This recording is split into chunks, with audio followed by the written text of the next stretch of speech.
नमस्कार दोस्तों। आज हम आपके लिए लेकर आए हैं प्रसिद्ध कथाकार इब्राहिम शरीफ जी की कहानी जमीन का आखिरी टुकड़ा। ये कहानी जमीन से ज्यादा इंसान की बेबसी का हिसाब है, जहां कर्ज, मजबूरी और व्यवस्था के सामने एक परिवार अपनी पीढ़ियों की विरासत खो देता है। चलिए बिना देर किए इस सच्चाई से रूबरू कराने वाली कहानी की शुरुआत करते हैं। मां आंगन में चारपाई पर लेटी हुई थी। मेरी आवाज सुनकर उठ बैठी। मैंने अटैची चारपाई के पास ही रख दी। मां के पैर छुए और उनके पास बैठ गया। मां मेरे पास सरक आई, अपने दोनों पंजे मेरे गालों पर रख दिए और रुहासी हो गई। बड़े दादा और बच्चे भीतर खाना खा रहे थे।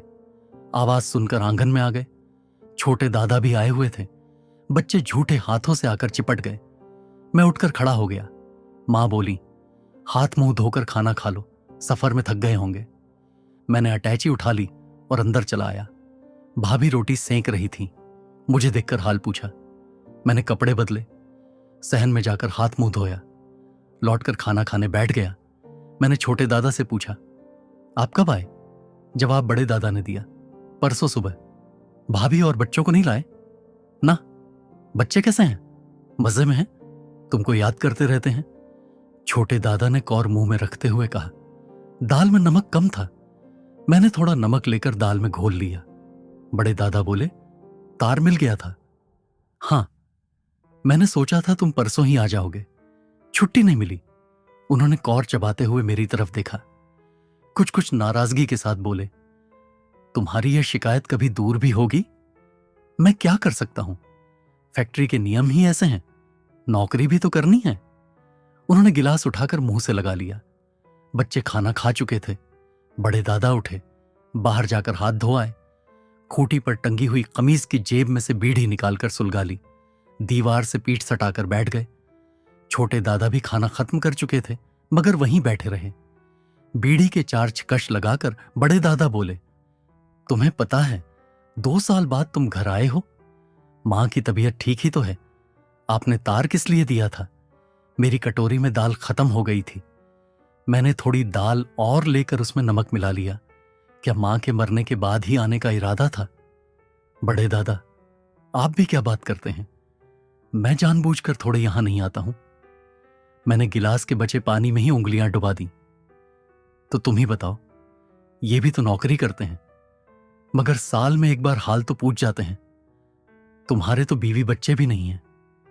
मैंने कोई जवाब नहीं दिया। छोटे दादा को शायद लगा कि मैं इन सवालों से दुखी हो गया हूं। वह जैसे स्थिति को संभलाते हुए बोले, मेरी तो सरकारी नौकरी है ना दादा, चाहे जब छुट्टी ले सकता हूं। किसी न किसी बहाने प्राइवेट में दिक्कत होती है। बड़े दादा ने बीड़ी का टोंटा जमीन पर रगड़ दिया। मेरी तरफ फिसलती निगाह से देखा। बोले, तुम कभी शीशे में अपनी शक्ल भी देखते हो? उनका सवाल सुनकर मुझे हंसी आ गई। मुझे हंसता देखकर छोटे दादा और पास में बैठे हुए बच्चे भी हंस पड़े।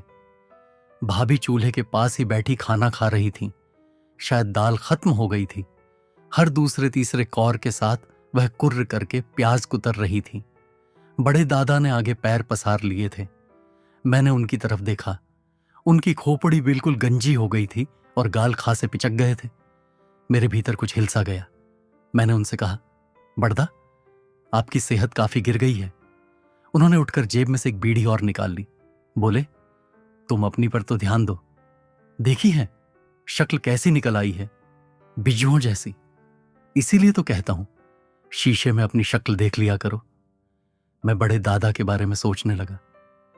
मुझे ठीक से याद भी नहीं है मेरे पिता कब मर गए थे। मुझे पाला पोसा बड़े दादा नहीं, छोटे भाई की तरह नहीं, अपने सगे बेटे की तरह।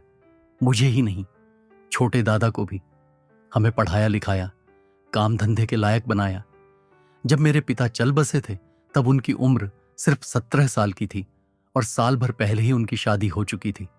मगर जायदाद में अपना हिस्सा लेकर वह अलग नहीं हो गए थे। परिवार के सारे बोझ को कंधों पर धर लिया। मां, चाची, 2 छोटे भाई, बीवी, सभी को समेटे रखा।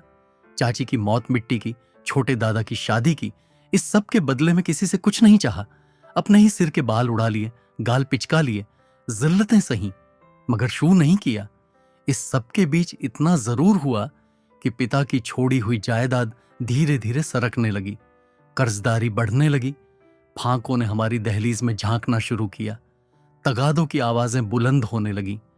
बीच बाजार में उनके गिरेबान परम जबूत पंजे पसरने लगे। फिर भी उन्होंने पीछे मुड़कर नहीं देखा, आगे चलते गए, दोनों कंधों को बोझ से दबाए ही। मैं उठकर बाहर आंगन में आ गया। मेरे पीछे छोटे दादा भी आ गए। मां लेटे लेटे माला फेर रही थीं। मुझे देखकर चारपाई पर एक तरफ हो गई। मैं उनके पास बैठ गया। छोटे दादा सामने वाली चारपाई पर बैठ गए। मां ने माला समेटकर तकिए के नीचे रख दी। बोली, खाना खा लिया? खाया क्या होगा, कोई सब्जी भी तो नहीं थी।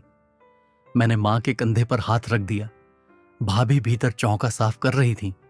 बच्चे शायद सोने की तैयारी कर रहे थे। बड़े दादा उठकर आए, सामने वाली चारपाई पर बैठ गए। भीतर की रोशनी बाहर आंगन में पड़ रही थी, बेहद मामूली सी, शक्लों की शिनाख्त भर करने लायक। बड़े दादा थोड़ी देर चुपचाप बैठे रहे, फिर चारपाई पर लेट गए। छोटे दादा ने मुझसे पूछा, तुम्हारी फैक्ट्री में कितने आदमी काम करते हैं? 700। 700? बहुत बड़ी फैक्ट्री होगी। और क्या? बड़े दादा ने लेटे लेटे पूछा, तुम्हारी तनख्वाह बढ़ी है कि नहीं? बढ़ी है, 18 रुपए। बस 5 साल में 18 रुपए? पार साल ही तो मैं परमानेंट हुआ हूं। मालिक हरामी है। क्या कहता है? छोटे दादा ने पूछा। कहता क्या है? वर्कर्स के साथ बेरहमी दिखाता है। धमकी दो तो यूनियन के नेताओं को खरीद लेता है या सिर फुड़वा देता है। सिर फूटने वाली बात से शायद बड़े दादा चकरा गए, झट से उठ बैठे। उस झीनी रोशनी में मेरी तरफ गौर से देखने की कोशिश की। बोले, तुम इन झंझटों में पड़ते तो नहीं हो ना? अलग ही रहा करो। बड़दा, आप भी कैसी बात करते हैं? हर आदमी इसी तरह अलग रहेगा तो हक के लिए लड़ेगा कौन? छोटे दादा शहर में नौकरी करते हैं। वह मेरी बात समझ गए, मेरा समर्थन करते हुए बोले, यूनियन के कामों से ऐसे अलग रहकर काम नहीं चलता दादा। बड़े दादा फिर लेट गए। बोले, सो तो ठीक है, फिर भी होशियारी से काम लेना चाहिए। छोटू वहां रहते भी अकेले हैं ना? मां को शायद नींद आ रही थी, उन्होंने भी यही ताकीद दोहरा दी और आंखें मूंद लीं। भीतर भाभी भी काम से निपटकर बच्चों के पास ही सो गई थी। थोड़ी देर चारों तरफ चुप्पी छारी रही। लेटे लेटे ही अचानक बड़े दादा बोले, छोटू, मैंने वह बची हुई जमीन बेच दी है। मैंने कोई जवाब नहीं दिया। तार पाने के बाद मुझे जो ख्याल आया था वह ठीक ही था। छोटे दादा ने जैसे खुलासा किया, बेच देना ही ठीक था, वरना बेकार में ब्याज चढ़ जाता। फिर तो जमीन बेचकर भी कर्जा चुकाना मुश्किल हो जाता। तुम लोगों से पूछे बिना ही यह फैसला ले लिया। बड़े दादा के स्वर में रंज था। हमसे पूछते तो हम भी यही सलाह देते। करता क्या, कर्जदार मेरी जान खाए जा रहा था। खैर छोड़िए, फिक्र करने की कोई बात नहीं। मां ने करवट बदली। उनकी नींद उचट गई थी, या लेटे लेटे वह चुपचाप हमारी बातें सुन रही थी। बोली, तुम्हारे पिताजी की वह आखिरी निशानी थी, वह भी चली गई। बड़े दादा उठकर चुपचाप बैठ गए। मैंने मां को ढांढस दिया, निशानी विशानी कुछ नहीं होती मां, पिताजी ने हमारी ही जरूरतों के लिए ही तो जमीन रखी थी। बड़े दादा उठकर भीतर गए, घड़े में से पानी लेकर पिया, बीड़ी सुलगाई, वापस आकर चारपाई पर बैठ गए। बीड़ी के 2-4 तेज कश खींचे और अपने आप बड़बड़ाने लगे। हमारी जमीनें इतनी जल्दी नहीं बिकती, लेकिन आधी तो सूद पर ही चली गई। गांव में और कोई भी तो नहीं है। कर्जा देने वाला यही साला अकेला इब्बू है। इसका ब्याज तो आग जैसा है, जलाकर राख कर देने वाला। साल भर गुजरा कि नहीं, कर्जे की रकम दुगुनी हो जाती है। जरूरतमंद करे भी क्या, इसी तरह कर्ज लेता रहेगा, इसी तरह अपने आप को बेचता रहेगा। यह हरामी इब्बू गांव में किसी को जिंदा नहीं छोड़ेगा, सबको खा जाएगा। छोटे दादा को शायद नींद आ रही थी। बोले, दादा जाकर सो जाइए, कल सुबह तड़के उठना भी तो है। पहली बस से जाना ही ठीक रहेगा। हाँ छोटू, कल चलना है रजिस्ट्रार ऑफिस को। मैंने 4-5 दिन पहले ही कागजात तैयार करवा ली हैं। बस तुम्हारा इंतजार था। तुम्हारा तार मिलने के बाद वकील के कारिंदे से भी कह दिया। कल सुबह चलने के लिए। गांव वालों का भी क्या भरोसा, खरीदार के कोई कान भर देगा तो वह मुकर न जान, फिर और किसी को खरीदने भी नहीं देगा, इसलिए रजिस्ट्री कल ही हो जानी चाहिए। क्या ख्याल है? सुबह की बस से चलोगे तो शाम तक लौट आएंगे, वरना रात हो जाएगी। माँ को भी तो साथ चलना है ना, रात हो जाएगी तो इनको तकलीफ होगी। उन्होंने बीड़ी का टोंटा फेंक दिया, उठे, सोने भीतर चले गए। माँ ने पैरों के पास पड़ा हुआ कंबल खींचकर ओढ़ लिया। छोटे दादा दूसरी चारपाई पर पसर गए। मैं माँ की बगल में ही सिकुड़ गया। मच्छरों की वजह से रात को ठीक से नींद नहीं लगी। सवेरे ढंग से आंख लगी कि भाभी ने जगा दिया। बड़े दादा शायद वकील के कारिंदे के पास गए हुए थे। माँ कंबल ओढ़े मेरे पास वाली चारपाई पर बैठी होठों में कुछ बुदबुदा रही थी। छोटे दादा शायद दातून कर रहे थे। मुझे जगाकर भाभी बोली, लाला उठो, जाना नहीं है। मैंने आंखें मली, देखा पास के नीम के पेड़ पर 8-10 चिड़ियां चहक रही हैं। नीम की पतली सी टहनियां हल्की सी हवा के झोंकों की वजह से हौले हौले झूल रही हैं। मैंने आवाज दी, भाभी क्या चाय बन सकेगी? भाभी ने कोई जवाब नहीं दिया, शायद मेरी आवाज सुनी नहीं हो। मैं उठकर भीतर गया। बच्चे टेढ़े मेढ़े सो रहे थे। भाभी आटा गूंथ रही थी।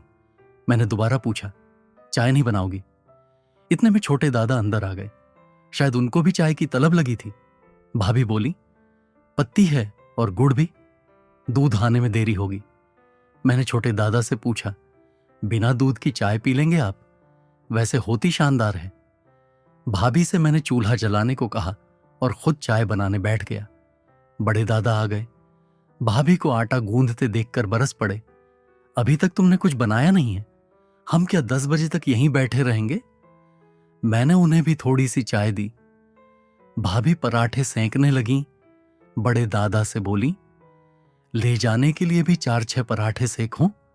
अचार के साथ खा लेना, माँ जी बाहर का खाना खाएंगी भी नहीं। मैं हाथ मुंह धोकर तैयार हो गया। हम लोगों ने नाश्ता किया। माँ ने सिर्फ आधा पराठा खाया। उनका चेहरा उतरा हुआ था। मैंने सोचा, शायद उन्हें अपने पति की याद आ रही होगी। उनकी छोड़ी हुई जमीन का आखिरी टुकड़ा भी तो बिका जा रहा है। माँ ने पानी पिया और माला लेकर बैठ गई। भाभी ने पराठे एक पुराने अखबार में लपेटकर झोले में रख दिए। एक खाली लोटा भी साथ में रख दिया, पानी वाणी पीने के लिए। माँ ने कहकर उससे अपनी शाल भी रखवा ली। झोला हाथ में लेते हुए बड़े दादा ने भाभी से पूछा, हम 5 जनों के लायक खाना रख दिया है ना? 5 कौन? हम 4 ही तो हैं, मैंने पूछा। वह वकील का कारिंदा भी साथ चल रहा है ना? उसी ने तो कागजात तैयार किए हैं, जमीन के रुपए भी तो वही साथ लाएगा। मां की तरफ देखकर बड़े दादा ने कहा, मां चलें? मैंने मां की तरफ नहीं देखा। छोटे दादा और मैं बाहर आ गए। मां बड़े दादा के साथ चलने लगीं। बाहर आकर बोली, बेकार में जायदाद में मेरा हिस्सा भी लिखा गए हैं, वरना मेरे ये बार बार के चक्कर नहीं होते। गांव में फजीहत अलग से मैंने ही कौन सी जायदाद बचा ली है। किसी ने उनकी बात का कोई जवाब नहीं दिया, चुपचाप चलने लगे। 3 साल पहले सर्दियों में मां के दाहिने हाथ और पैर पर लकवे का जो हमला हुआ था, उसका असर अब तक था। वह दाहिने हाथ से पानी का भरा लोटा भी ढंग से उठा नहीं पाती थी और चलते हुए दाहिने पैर को घसीट कर चलती थी। इनके इलाज के लिए दादा ने जो पैसा उधार लिया था, उसका भी एक हिस्सा था जमीन की बिक्री में। पता नहीं छोटे दादा क्या सोच रहे थे, लेकिन उनके साथ चलते हुए मेरे दिमाग में यही सारी बातें कुलबुला रही थीं। हम लोग बस के समय से पहले ही अड्डे पर पहुंच गए, लेकिन वह वकील का कारिंदा अब तक नहीं पहुंचा था। बड़े दादा व्यग्र होकर उसकी राह देखने लगे। छोटे दादा को भी बेचैनी होने लगी। मां भी माला फेरने के दौरान बीच बीच में उसके न आने की वजह पूछने लगी। मैं थोड़े से घेरे में चहलकदमी करने लगा। हम लोग उसकी राह देख ही रहे थे कि बस आई और निकल गई। बड़े दादा की बेचैनी बढ़ गई। वह बार बार बीड़ी सुलगाने और बड़बड़ाने लगे। पता नहीं क्या बात हो गई। सुबह भी मैं उससे मिला था, उसने ऐसी कोई बात नहीं कही थी, तो अब आया क्यों नहीं? साले इब्बू ने तो कोई अड़ंगा नहीं अड़ा दिया होगा। छोटे दादा 2-4 बार जिज्ञासा दिखाकर गुमसुम हो गए। मैं मां के पास बैठ गया। बड़े दादा पास में पड़ी हुई बड़ी सी चट्टान पर उकड़ों बैठकर बेचैनी से थूकने लगे। छोटे दादा ने उसे दूर से आते हुए देख लिया। उत्साह में उछलकर बोले, दादा, वह आ रहा है। ये बात सुनते ही उन्होंने उंगलियों में फंसी हुई बीड़ी परे फेंक दी। तेजी से उठकर खड़े हो गए। वह अपनी बड़ी सी बेढप तोंद को झुलाता हुआ हाथी के बच्चे की तरह चला आ रहा था। उसके पास आते ही दादा लपक पड़े। क्या बात हो गई थी चाचा? बड़ी आंखें दुखाई तुमने। तेज चलने की वजह से वह शायद थक गया था। उसी चट्टान पर बैठकर हाँफने लगा। बीच बीच में दांत ऐसे चलाने लगा जैसे जुगाली कर रहा हो। मैंने देखा उसकी कमीज की जेब बेहूदगी की हद तक बड़ी है और उसमें तरह तरह के कागज ठूंसे हुए हैं। उसने जेब में 3-4 रंग बिरंगे पेन लगा रखे हैं। हाथ में एक झोला है जो शायद कागजों से ही भरा हुआ है। उसने सांस धीमी की और बोला, क्या करता, इब्बू ने रुपए देने में देरी कर दी। सुबह 7 बजे ही मैं उसके घर पहुंच गया था, लेकिन पैसे वालों के नखरे तुम जानते ही हो, इसी में देरी हो गई। चलो कोई बात नहीं, अगली बस से चलेंगे। बड़े दादा ने एक बीड़ी और सुलगा ली। रजिस्ट्रार के दफ्तर पर जब हम पहुंचे तो दोपहर के खाने का समय हो गया था। साहब खाना खाने घर चले गए थे। दोनों क्लर्क दफ्तर में ही बैठे खाना खा रहे थे और सामने बैठी हुई टाइपिस्ट लड़की को देखे जा रहे थे। चपरासी स्टूल पर बैठा बीड़ी पी रहा था। हम लोग वहां पहुंचे तो वह उठकर खड़ा हो गया और हमारे साथ वाले आदमी को बड़े जोश से नमस्ते की। उसने हमारी तरफ भी मुस्कुराती निगाहों से देखा। शायद उसे हमारी शिनाख्त हो गई थी। पिछले 10 सालों में यह 5वीं या 6ठी बार हम लोग वहां गए थे। इसी तरह 3 भाई और मां। हां, पहले एक आध बार हमारी चाची भी साथ थीं, जो हमारी ही तरफ बिकी हुई जमीनों की हकदार थीं, लेकिन वह बार बार ये जहमत उठाने से बच गईं और चल बसी थीं। इन्हीं सारी बातों के साथ ही यह सवाल भी मेरे दिमाग में चक्कर काटने लगा कि सरकार को यह क्या सूझी कि इतने मामूली से कस्बे में रजिस्ट्रार ऑफिस खोल रखा है। क्या और कोई जगह नहीं मिली होगी? सब कुछ हास्यास्पद था। मैं सोचता रह गया। बस से उतरकर यहां तक पैदल चलने की वजह से मां थक गई थी। उन्हें प्यास लगाई थी और शायद भूख भी। मैंने मां से पूछा, मां, खाना खाओगी? ये बात सुनकर हमारे साथ के कारिंदे ने अपनी फैली हुई जेब में से कागजों का पुलिंदा निकाला और उसके बीच में तह करके रखे हुए नोटों में से एक 10 रुपए का पत्ता बड़े दादा की तरफ बढ़ाते हुए बोला, तुम लोग जाकर पास के ढाबे में खाना खा लो। अब हमारा काम तो 2:30 बजे ही होगा। मैं साहब के घर जाकर कह दूंगा कि हमारा काम जरा जल्दी कर दें। ऑफिस में कहना ठीक नहीं रहेगा। उसने मेरी तरफ देखकर मुस्कुरा दिया, जैसे यह कहना चाहता हो कि हथेली की गर्मी को तुम्हारे शहरों के दफ्तर वाले ही नहीं, हमारे गांवों और कस्बों के दफ्तर वाले भी जानते पहचानते हैं। बड़े दादा ने नोट नहीं लिया, बोले, हम खाना ले आए हैं। छोटे दादा को शायद उसका नोट देना अच्छा नहीं लगा। वह आवाज में कुछ तुर्शी भरते हुए बोले, हमारी तरफ से तुम ही रख लो चाचा, तुम्हें भी तो खाना खाना है। शायद उसकी समझ में बात नहीं आई। वहीं ही करके हंसने लगा। जब वह साहब से मिलने के लिए उसी तरह झूलता चला गया, छोटे दादा हिकारत से बोले, हरामजादा, खाना खाने के लिए हमें पैसे देने लगा है। लोगों के कागज पत्तर लिखकर 4 पैसे क्या कमा लिए हैं। साले का दिमाग फिर गया है। वो दिन भूल गया जब इसकी मां हमारे घर पर अनाज बीना करती थी 2 जून रोटी के लिए। साला, मेरी समझ में नहीं आ रहा था कि अचानक वह इस तरह गुस्सा क्यों हो रहे हैं अपनी फितरत के खिलाफ। मैं सोचने लगा, पिता की सारी जमीन के बिक जाने का उन्हें जो दर्द हो रहा है उसे वह झेल नहीं पा रहे हैं। प्यास की वजह से मां का गला सूख गया था। वह धीरे से खांसने लगी। बड़े दादा बोले, चलो सामने के बगीचे में चलकर खाना खा लेते हैं। इब्बू साले की वजह से इतनी देरी हो गई, वरना अब तक काम पूरा हो गया होता। 2 बजे वाली बस से लौट भी जाते। मां को चलने में तकलीफ हो रही थी।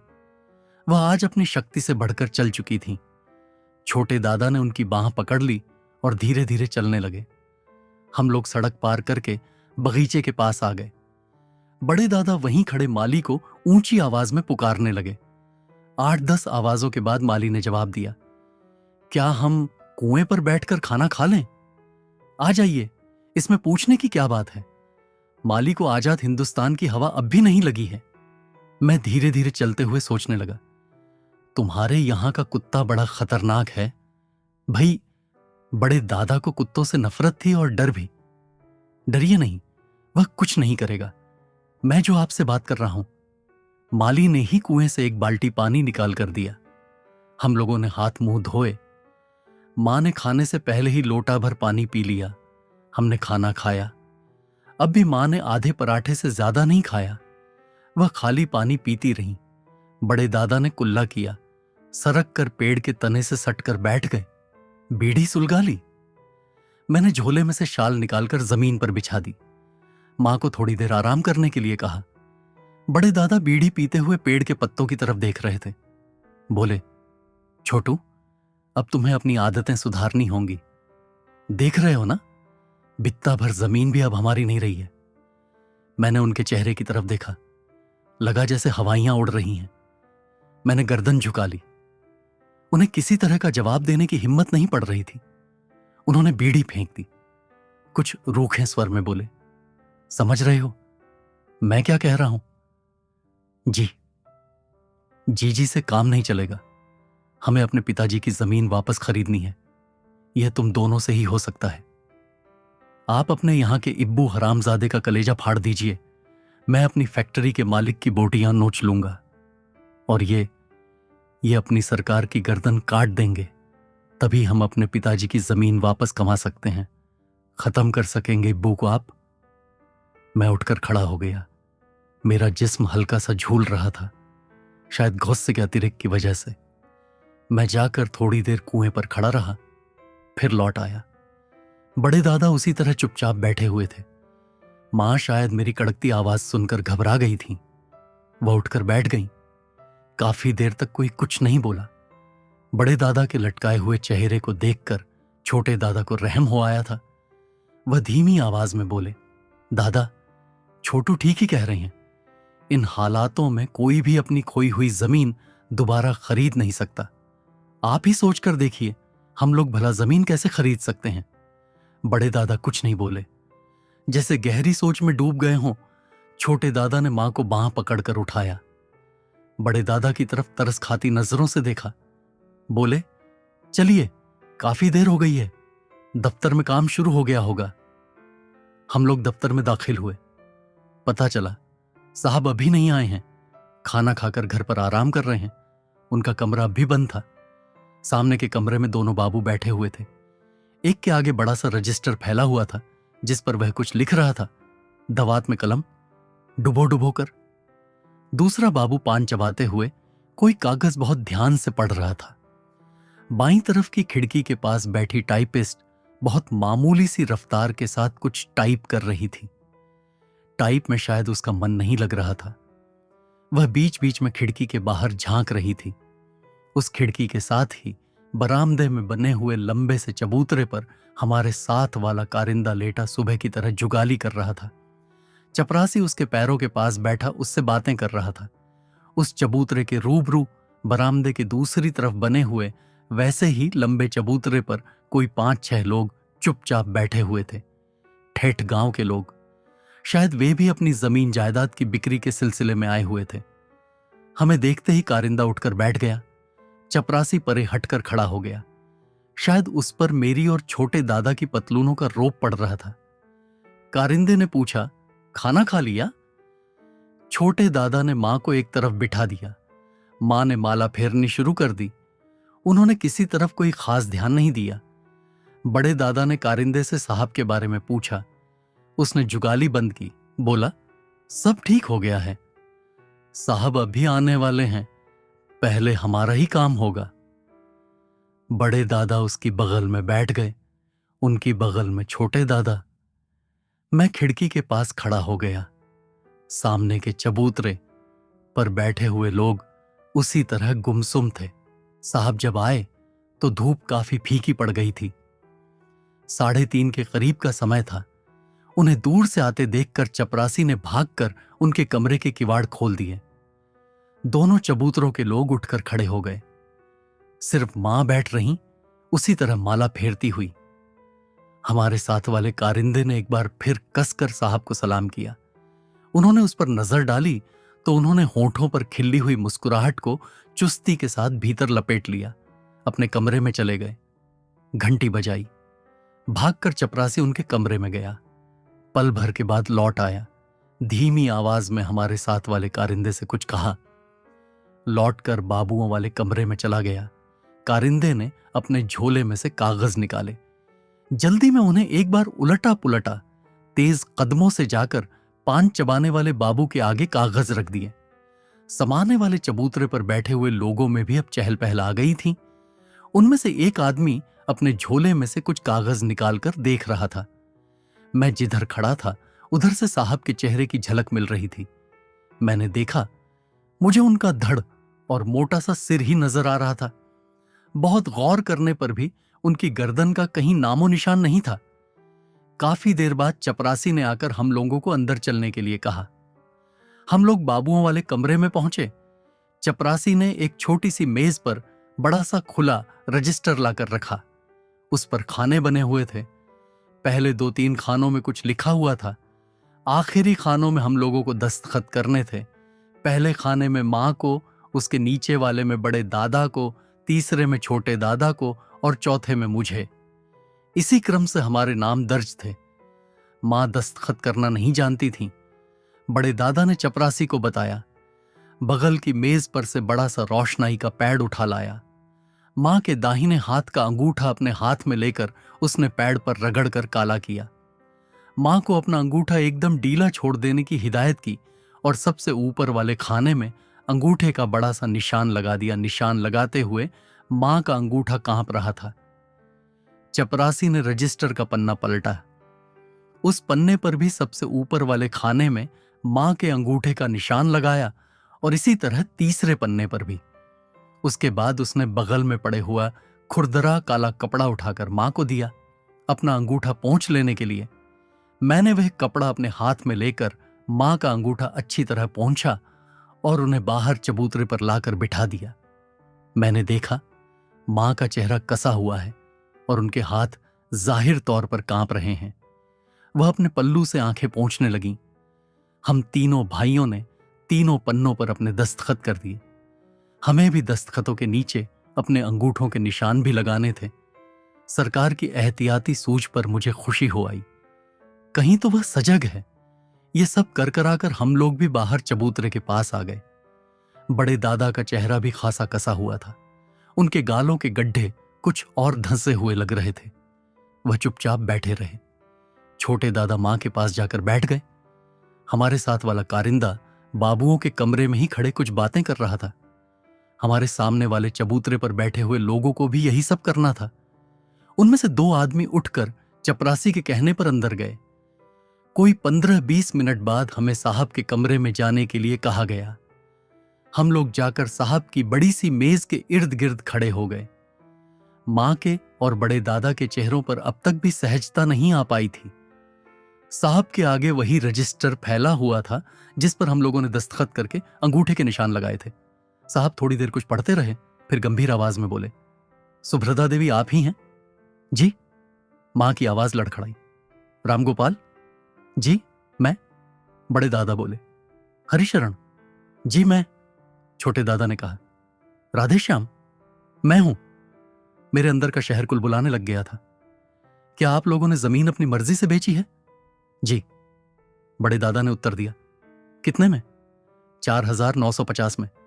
आप लोगों को रुपए मिल गए? जी मिल गए। अब आप लोग जा सकते हैं। साहब कुर्सी की पीठ पर पसर गए। हम लोग बाहर आ गए।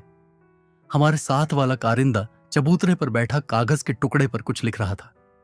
बड़े दादा उसकी बगल में बैठ गए। मैंने छोटे दादा से पूछा, अब हम लोग जा सकते हैं ना? उन्होंने मेरी तरफ ध्यान से देखा। अंग्रेजी में बोले कि वह भी सब कुछ से काफी ऊब गए हैं। मैंने जैसे खुद को सांत्वना देते हुए कहा, चलिए यह आखिरी ऊब है। वह हंस पड़े, खासी फीकी सी हंसी। गोया मुझ पर तरस खा रहे हो कि बच्चू इस ऊब को तो आखिरी कह रहे हो, बाकी रोजमर्रे की ऊबों का क्या करोगे? मैं खिड़की में से टाइपिस्ट लड़की को देखने लगा। ये कारिंदा कागज का टुकड़ा बड़े दादा के आगे करके उन्हें समझाने लगा। इब्बू से लिया हुआ पैसा 1600, 2 साल का ब्याज 8 रुपए सैकड़ा, हर महीने की दर से 3072, मेरी फीस 50 रुपए, साहब को दिए हुए 60 रुपए, दफ्तर वालों को 8 रुपए, कुल 4810 रुपए, बकाया 140 तुम्हें मिलने हैं। उसने अपनी फैली हुई जेब में से टटोल कर नोटों की गड्डी निकाली और 10-10 के 14 नोट गिनकर बड़े दादा के हाथ में पकड़ा दिए। मैंने देखा रुपए लेते हुए बड़े दादा के चेहरे पर काली सी झाई थरथरा उठी है। इस बीच वह कारिंदा फिर जुगाली करने लग गया था। बड़े दादा ने रुपए जेब में रख लिए। कारिंदे ने कहा, तुम लोग जाओ, 6 बजे आखिरी बस है, उससे चले जाना। मुझे थोड़ा काम है, मैं कल शाम तक घर पहुंचूंगा। हम लोग धीरे धीरे चलकर बस अड्डे पर आ गए। रास्ते भर कोई किसी से कुछ नहीं बोला। मां ने सिर्फ इतना कहा, मेरी आंखों के सामने ही तुम्हारे पिताजी भी चले गए, उनकी जमीन भी चली गई, उनका गला भर आया था। इस पर भी किसी ने कुछ नहीं कहा। बस स्टैंड पर बैठे बैठे 7 बज गए। 6 बजे वाली बस नहीं आई थी। मां ने इस बीच 2 बार पानी पिया, माला फेरती हुई बैठी रही। बारी बारी से मैं और छोटे दादा इधर उधर जाकर बस के बारे में दरियाफ्त कराए, और लोग भी हमारी तरह थे। किसी ने बताया बस कहीं रास्ते में खराब हो गई होगी। ना भी आए तो कोई बड़ी बात नहीं। बड़े दादा की परेशानी बढ़ गई। मां को आराम की जरूरत थी। बस नहीं आएगी तो रात को 11:30 बजे मेल मिलेगा। मौसम खराब है, रात में हल्की सी ठंड पड़ने लगती है। मां को परेशानी होगी, क्या किया जाए? वह बड़बड़ाने लगे। 8:30 बज गए थे। कस्बे का मामूली सा अस्तित्व जैसे रात भर के लिए अंधेरे में खोता जा रहा था। अड्डे में इक्के दुक्के लोग ही रह गए थे। मैंने सुझाया, स्टेशन चलेंगे। मां निढाल हो रही थी। स्टेशन कस्बे के बाहर था, लगभग सुनसान इलाके में। हम लोगों ने तांगा कर लिया। तांगे में बैठने से पहले बड़े दादा ने अपने लिए बीड़ी का बंडल और माचिस ली। 1 दर्जन के लिए खरीद कर झोले में रख लिए। स्टेशन पर कुछ भी तो नहीं मिलता है। मां ने दोपहर को कुछ नहीं खाया है, वह बोले। स्टेशन बहुत छोटा सा था और उजाड़ था। टिकट घर और स्टेशन मास्टर के कमरों में मध्यम सी रोशनी थी और कहीं रोशनी का नाम नहीं था। प्लेटफॉर्म उन दोनों कमरों जितना ही फैला हुआ था जिस पर टीन की छत थी। प्लेटफॉर्म के इधर उधर काफी जगह थी मगर खुली हुई, वहां भी रोशनी नहीं थी। प्लेटफॉर्म पर अनाज के या किसी चीज के भरे बोरे पड़े हुए थे, बेतरतीब। छत के नीचे की सारी जगह उन्हीं से घिरी हुई थी। शायद एक कोने में किसी और चीज के बोरे पड़े हुए थे जिनसे एक तरह की तीखी बदबू आ रही थी। मैंने सोचा शायद कच्चे चमड़े के बोरे होंगे। उस बदबू में वहां बैठना संभव नहीं था, खासकर मां के लिए। इसलिए एक तरफ खुले में बैठने के सिवा कोई चारा नहीं था। मां की बांह पकड़कर उन्हें रास्ता दिखाते हुए छोटे दादा चलने लगे। बड़े दादा ने 10 रुपए का नोट निकालकर मुझे दिया टिकट खरीदने के लिए। टिकट घर में बाबू सो रहा था। मैंने स्टेशन मास्टर से जाकर पूछा। उसने बताया 11 बजे टिकट मिलेगी। मैंने पूछा, यहां कोई वेटिंग रूम नहीं है? उसने गर्दन उठाकर मेरी तरफ देखा, मेरी पतलून पर नजर डाली, गर्दन झुका ली। मुझे उसका रुख अच्छा नहीं लगा। मैंने अंग्रेजी में कहा, यात्रियों को असुविधा होती है। उसने दोबारा मेरी तरफ देखा, अंग्रेजी में ही बोला, चुनाव लड़कर मंत्री बन जाइए, फिर इस पर सोचिए। उसने ठहाका लगा दिया। मां शाल ओढ़कर दुबकी बैठी थी। मैंने कहा, अभी गाड़ी आने में काफी देर है, मां के सोने का इंतजाम होना चाहिए। बड़े दादा बोले, सो कैसे सकती हैं? बिछाने के लिए कुछ भी तो नहीं है। मां बोली, मैं ठीक हूं, तुम लोग फिक्र मत करो। हम लोग भी मां के साथ जमीन पर बैठ गए। हम लोगों से थोड़ा सा हटकर कुछ लोगों की आवाजें आ रही थीं, हंसने की, बातें करने की। मैंने ध्यान से देखा, अंधेरे में किसी का चेहरा नजर नहीं आ रहा था। मैं उठकर उन लोगों के पास गया। कोई 6-7 लोग एक दसूरे की बगल में लेटे बातें कर रहे थे। मेरी आहट पाकर वे चुप हो गए। मैंने झुककर उनकी तरफ देखने की कोशिश की, फिर भी किसी का चेहरा साफ नजर नहीं आ रहा था। मैंने पूछा, क्या आप लोग भी गाड़ी के लिए बैठे हैं? एक ने कहा, नहीं, हम तो यहीं के हैं। रेलवे लाइन का काम चल रहा है ना, दिन में काम करते हैं, रात को यहीं सोए रहते हैं। मैं उन लोगों के पास उकड़ू बैठ गया। पूछा, मेल कितने बजे आएगा? 12 बजे तक आ जाएगा। 12 तक? आपको कहां जाना है? उनमें से 3-4 लोग उठकर बैठ गए थे। यही 4-5 स्टेशन छोड़कर उधर। वे लोग चुप हो गए। मैं बोला, मेरे साथ मां और 2 भाई भी हैं। बस से जाना था, बस नहीं मिली। मां की तबीयत ठीक नहीं है, हमारे पास कपड़े भी नहीं हैं। मेरी बात सुनकर एक आदमी झट से उठ बैठा। अपने सिरहाने तह करके रखी हुई सुजनी मेरी तरफ बढ़ाई। बोला, ये लीजिए, किसी न किसी तरह थोड़ा समय ही तो काटना है। मैं धन्यवाद देकर वहां से उठा। सुजनी दोहरी तह करके जमीन पर बिछाई थी। बड़े दादा ने केले निकालकर मां को दिए। उन्हें शायद भूख लग रही थी। केले खा लिए। शाल ओढ़कर सुजनी पर लेट गईं। हम तीनों ने भी केले खाए। वे मजदूर लोग उसी तरह बातें कर रहे थे, बीच बीच में ठहाके लगा रहे थे। कहीं दूर पर कुत्तों के भूखने की आवाजें आ रही थीं। आसमान पर इधर उधर तारे टिमटिमा रहे थे। मौसम में कुछ खुनकी बढ़ गई थी। बड़े दादा ने बीड़ी सुलगा ली। उन लोगों में से किसी ने बीड़ी सुलगा ली।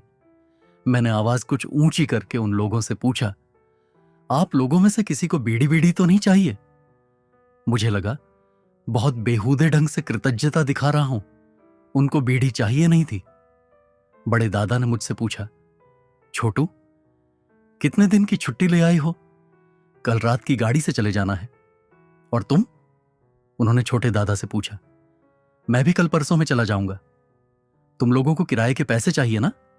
वह बोले, नहीं, मेरे पास हैं। मैं बोला। छोटे दादा ने कहा, उनको भी नहीं चाहिए।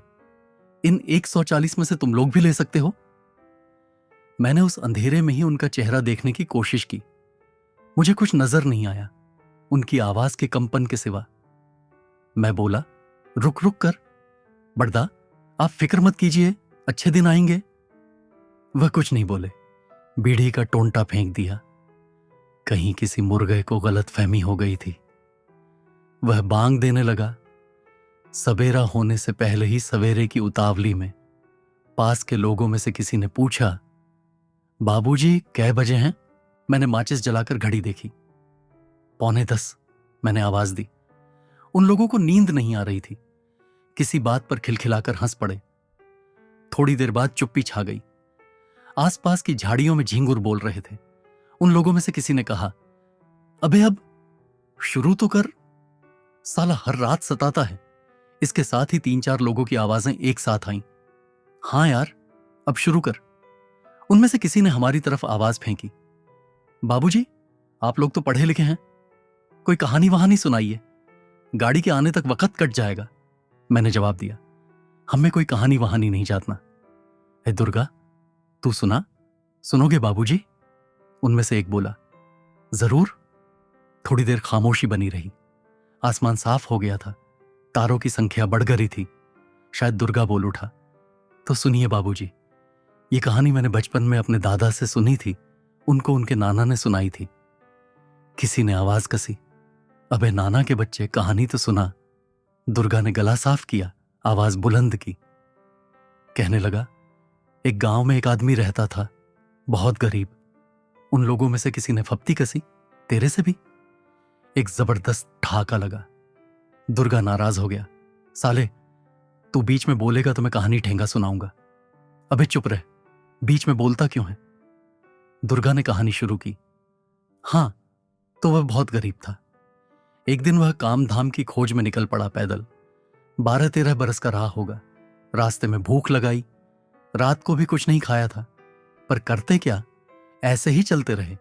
चलते चलते दिन ढलने लगा। रास्ते में दोनों ने 3-4 जगह पानी पिया और इसी से संतोष कर लिया। फूटी कौड़ी तो पास में थी नहीं जो कुछ खरीद कर खा लेते। बड़े दादा को शायद कहानी अच्छी लग रही थी। दुर्गा बोले जा रहा था।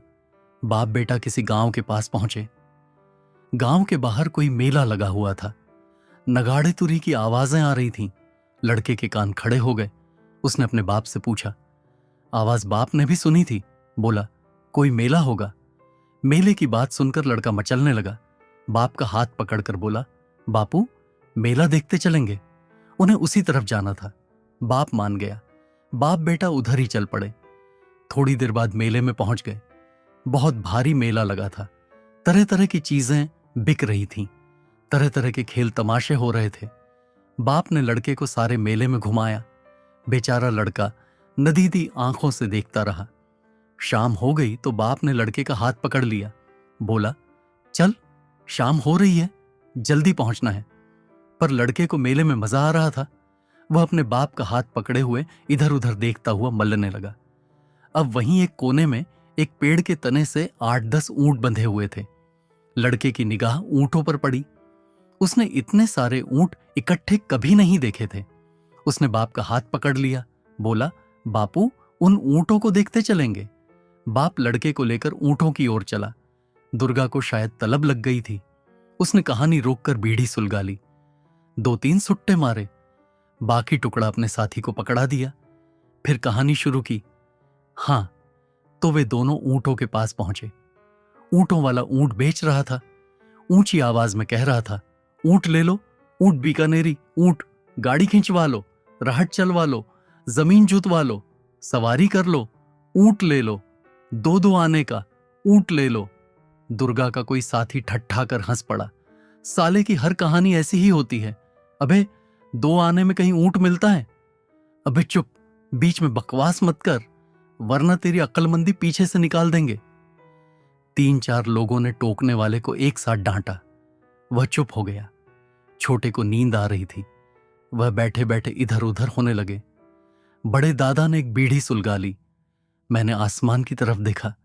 दुर्गा ने फिर कहना शुरू किया। तो क्या बता रहा था मैं? हां, तो ऊंट वाला चिल्ला रहा था, 2-2 आने का एक ऊंट, 2-2 आने का ऊंट। लड़के ने ऊंट का दाम सुना तो उसके मुंह में पानी भर आया। खुशी के मारे उसके पैर जमीन पर टिक नहीं रहे थे। सोचने लगा, हमारे पास ऊंट होता तो दिन भर हम पैदल क्यों चलते, आराम से उस पर बैठकर चले जाते। उसने बाप का हाथ पकड़कर खींचा और कहने लगा, बापू, एक ऊंट ले लो, हमारे बहुत काम आएगा। बाप ने लड़के को समझाया, बेटे पैसे नहीं है, लेकिन कहां मानने लगा। मचल गया, बापू, एक ऊंट खरीद दो। अब बाप को गुस्सा आ गया। उसने लड़के का हाथ पकड़कर खींचते हुए झिड़क दिया, अबे चुपचाप चल, ऊंट कहां से खरीदेगा, कल से खाना नहीं खाया। चलते चलते बाप बेटा काफी दूर चले गए। बाप आगे आगे चल रहा था, लड़का पीछे पीछे। लड़का बहुत थक गया था। बेचारे का चेहरा लटक आया था। उसकी आंखों के आगे ऊंट ही दिखाई पड़ रहे थे। एकाएक लड़के को अपने पैरों के पास कोई चीज दिखाई पड़ी, चमकदार चीज। लड़के ने झुककर उठा ली, कमीज से उस पर की धूल साफ की। वह और ज्यादा चमकने लगी। लड़के ने बाप को आवाज दी, बापू, ये देखो, कोई चीज मिली है। बाप ने पीछे मुड़कर देखा। बाप ने उलट पलट कर देखा। बोला, बेटे, ये तो हीरा है। लड़का समझा नहीं। बोला, वह क्या होता है बापू? बापू ने बताया, हीरा कीमती चीज होता है बेटे। बाप को बहुत खुशी हो रही थी। बेटे ने पूछा, ये कितने में बिकेगा बापू? बापू ने दोबारा उलट पुलट कर देखा, सोचकर बोला, ये तो 500 का है बेटे। 500? तो मुझे कहीं ऊंट दिला दो ना बापू। लड़का तरसने लगा। बाप को बेटे पर दया हो आई। बोला, चल, तेरे लिए एक ऊंट खरीद देता हूं। बाप बेटा भागे भागे मेले में लौट आए। मेला उठ रहा था। लोग बाग अपने अपने घरों की तरफ चल रहे थे। लड़के ने उछलते हुए एक ऊंट चुन लिया। बोला, वह वाला खरीद दो बापू। बाप को भी वह ऊंट पसंद आया। उसने ऊंट वाले के हाथ में हीरा रख दिया।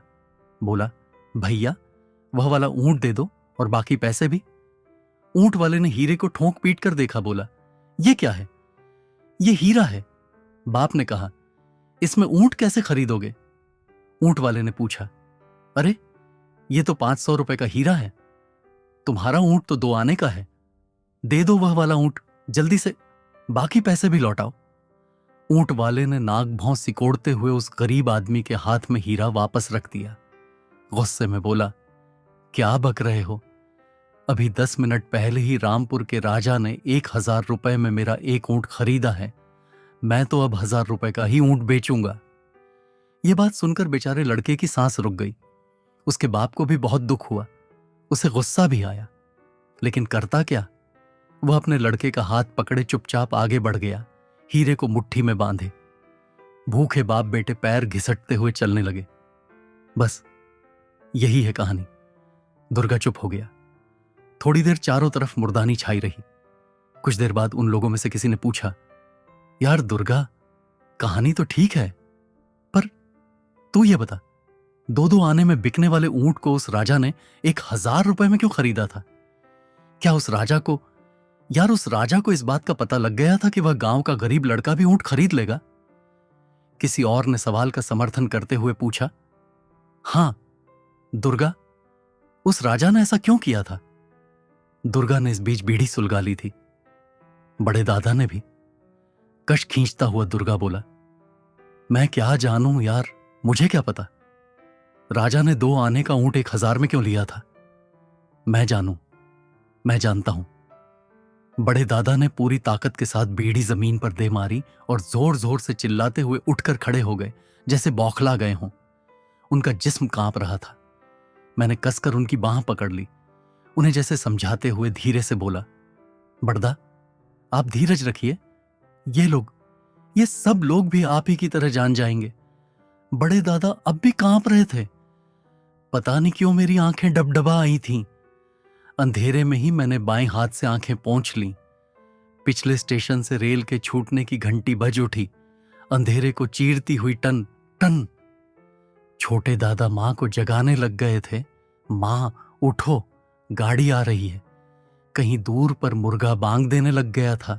अगर आपको यह कहानी पसंद आई हो तो वीडियो को लाइक करें और चैनल को सब्सक्राइब करना न भूलें। धन्यवाद।